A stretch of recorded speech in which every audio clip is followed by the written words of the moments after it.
I'm 73 years old, and I'm about to tell you something that might upset you.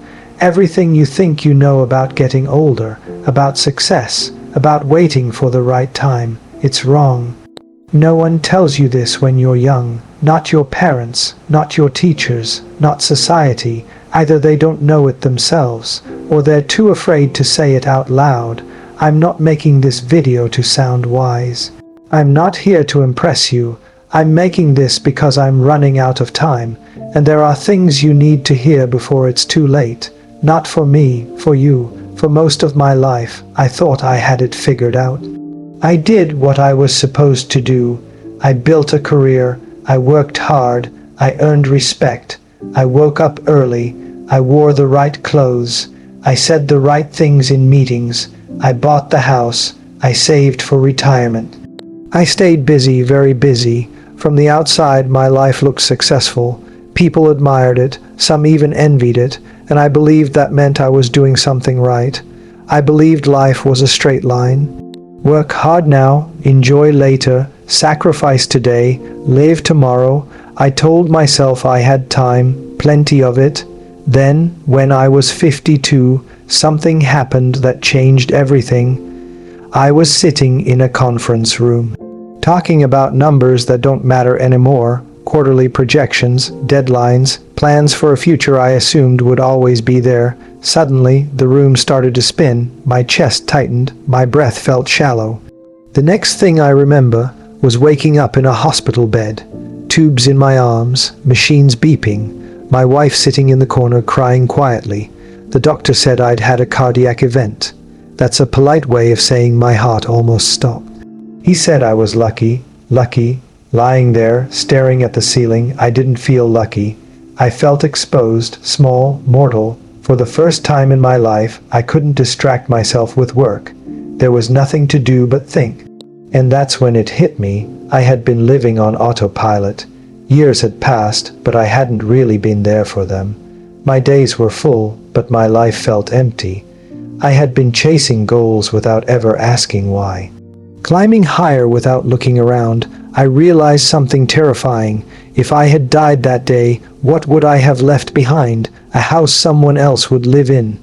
A job that would replace me in a month. Achievements no one would remember in 5 years. That was it. No extra time, no second chance. Just a life spent preparing to live, instead of actually living. Let me tell you the biggest lie I believed for most of my life. I have time. I hear it everywhere now, from people in their 20s, 30s, 40s, when things slow down, when I make more money, when the kids grow up, when I retire. That day never comes because the goalposts keep moving. You get the promotion, and suddenly there's another one. You make more money, and suddenly you need more. You solve one problem, and 3 more appear.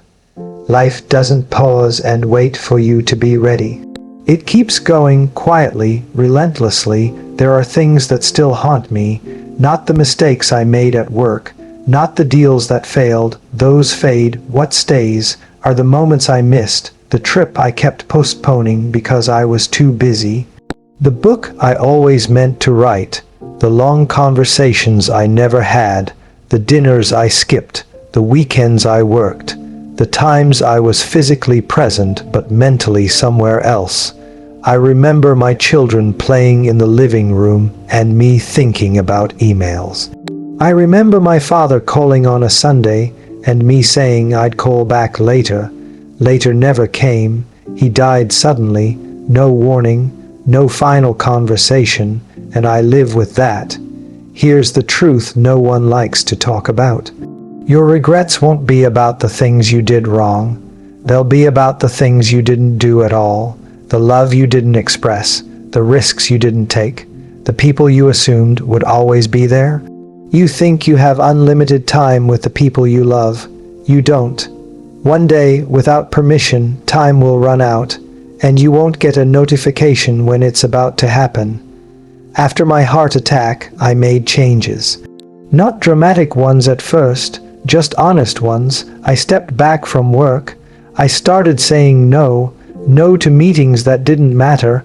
No to expectations that drained me. and slowly, I started saying yes. Yes to quiet mornings. Yes to conversations without checking the clock. Yes to things I had been postponing for decades. In the last 21 years, I've learned more about life than I did in the first 52. And what matters is painfully simple: time with people you love, work that feels meaningful to you, being present in your own life, not impressive, not flashy, just real. I know how this sounds. When I was younger, I would have rolled my eyes.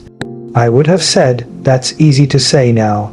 Bills, responsibilities, pressure, I understand. I'm not telling you to quit your job. I'm not telling you to abandon your life. I'm telling you not to sacrifice what matters for what doesn't."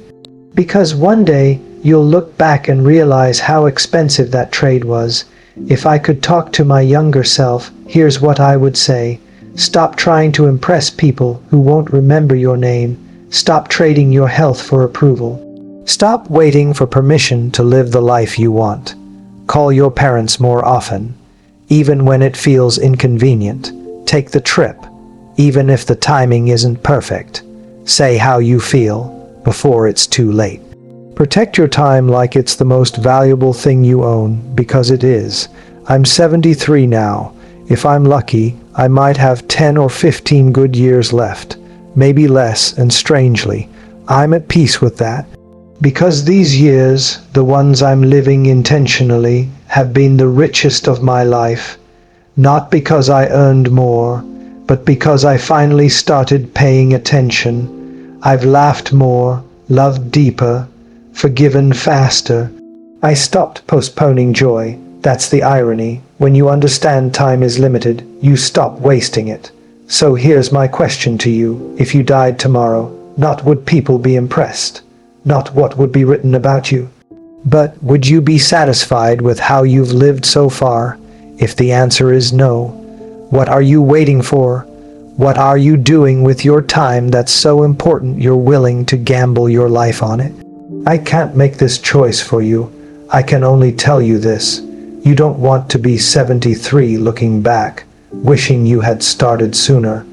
Don't waste decades learning what I learned too late. Live intentionally. Prioritize what matters. Stop waiting for someday. Someday is today. It always has been. If this message resonated with you, share it with someone you care about. Leave a comment and tell me what you're going to do differently. Subscribe if you want to hear more truths like this. I don't have unlimited time, neither do you. The clock is ticking. What are you going to do with yours?